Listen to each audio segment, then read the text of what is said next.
there have been sexual allegations that have been linked back to the owner of the Washington Commanders, Dan Snyder.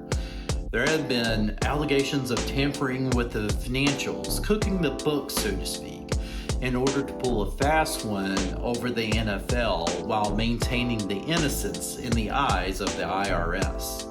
And just in this past week, there has been an email released from a past financial executive that indicates that he was told to show inflated ticket prices and attach those numbers to non-NFL events that took place at FedEx Field in order to keep that profit from being subjected to profit sharing of the NFL. The Congressional Oversight Committee is bearing down on Dan Snyder, and all of this looks like it's about to get blown wide open.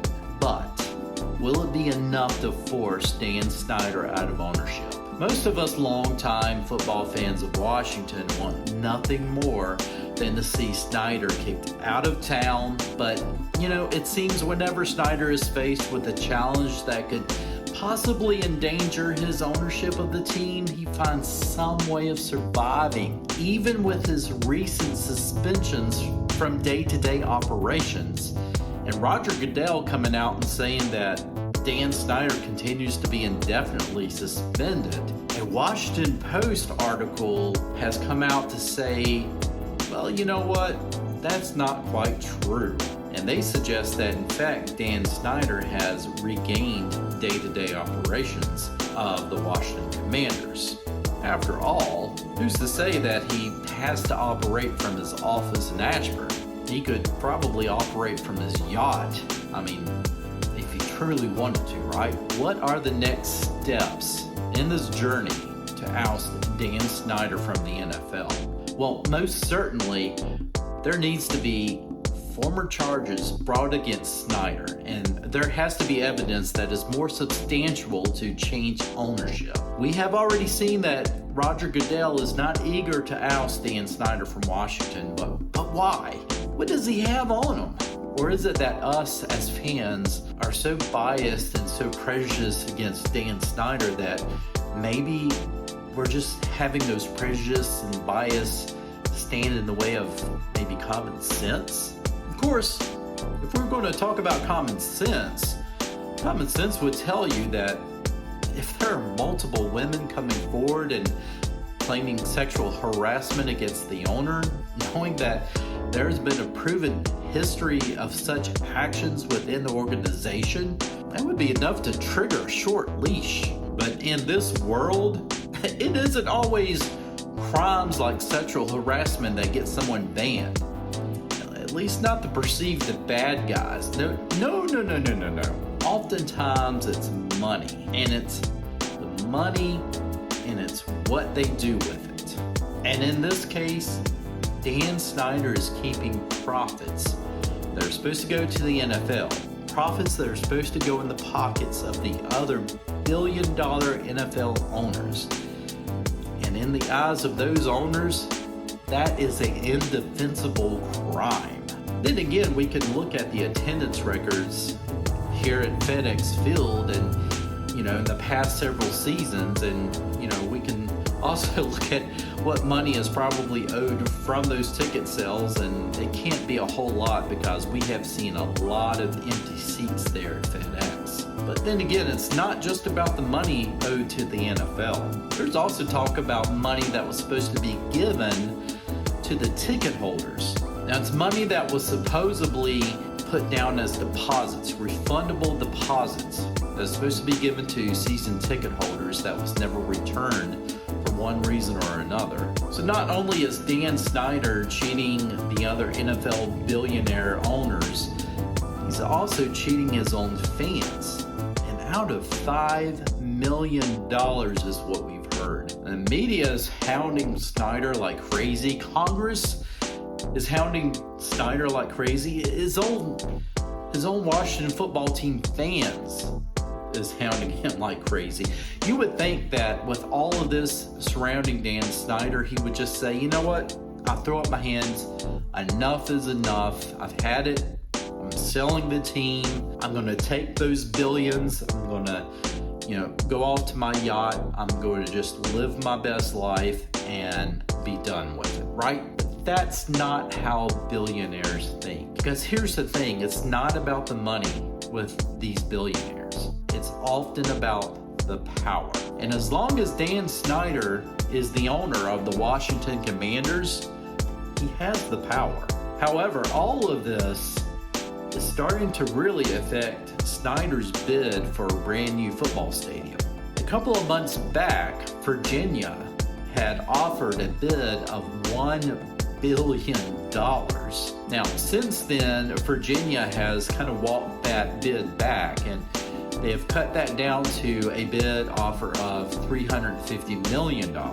And Maryland, meanwhile, is offering around $400 million, but it's not directly toward the new stadium. It's actually $400 million to go toward the infrastructure built up around the stadium. Maryland is actually not offering a single dime to Dan Snyder for the stadium at all. And of course, let's not even talk about DC.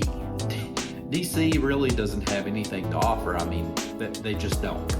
It's basically this, because of the scandals that are coming out right now, the continued bad press surrounding Dan Snyder, I don't think anybody really wants to do business with him. What this means is that the Washington Commanders are in a situation where their lease is up in 2027 at FedEx Field, and where are they going to play past that? I mean, Maryland doesn't seem to really care if they stay in the state or not. Right now, it doesn't seem like anybody is really wanting to do business with Snyder. And it could be that if Maryland does want to keep the Washington Commanders, they might say, yes, we will do business with you, only if it's a different owner of the Washington Commanders. Things are definitely not looking good for the embattled Washington Commanders owner. As a fan of this franchise since 1981, I just want what is best for this franchise. You know, I've never really felt Snyder has been the best for this franchise, but you know, at some point I felt he had learned something, and then started hearing about the sexual misconduct that got several execs fired, and a complete restructuring of the front office, which was certainly needed, but then I have a hard time believing that an owner worth an ounce of salt could have all of this going on under his nose and he not know anything about it whatsoever. Now, we will continue to hear more and more alleged evidence being released in the next few weeks, months, and more pressure would be put on Snyder than ever before. But there is an end game. If the Democratic-led Oversight Committee is not successful in getting a case built against Dan Snyder, especially before the November elections, then they will likely lose their chance to get Snyder ousted, because there's a very good chance that the Republicans are going to take over Congress in November. The Republicans take over, and of course, they take over this Oversight Committee, then they are likely not interested in getting involved with any legal issues going on with the NFL, and especially Dan Snyder. Honestly, I would be shocked. I'd be shocked at two things. Number one, I would be shocked that the Republicans don't take over in November. And number two, I would be shocked that if they do, that they continue to put the pressure on Dan Snyder after November. I just don't see it happening. That is why I believe that there's a good chance that Snyder survives all of this, because all he has to do is stall. Keep this wrapped up in the court system long enough for a takeover in DC, and then it all goes away. And then you don't hear anything else from this. I guarantee you. That is going to be my prediction. You're going to hear a lot of stuff in the next couple of weeks, probably. Definitely over the next few months. You're going to hear a lot of stuff. You're going to hear about Congress digging up anything and everything they possibly can against Dan Snyder. And honestly, it's basically like this. You know, this is the 15th round in this fight.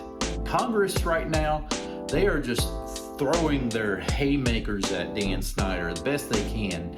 Snyder's up against the ropes and he is just covering himself up like this. He's trying to block.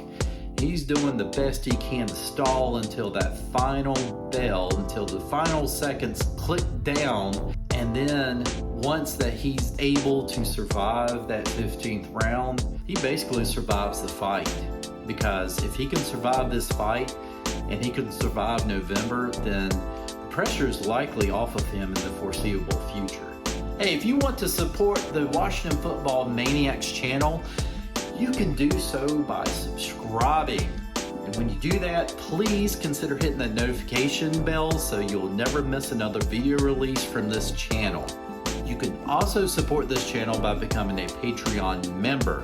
The link will be in the description in this video below.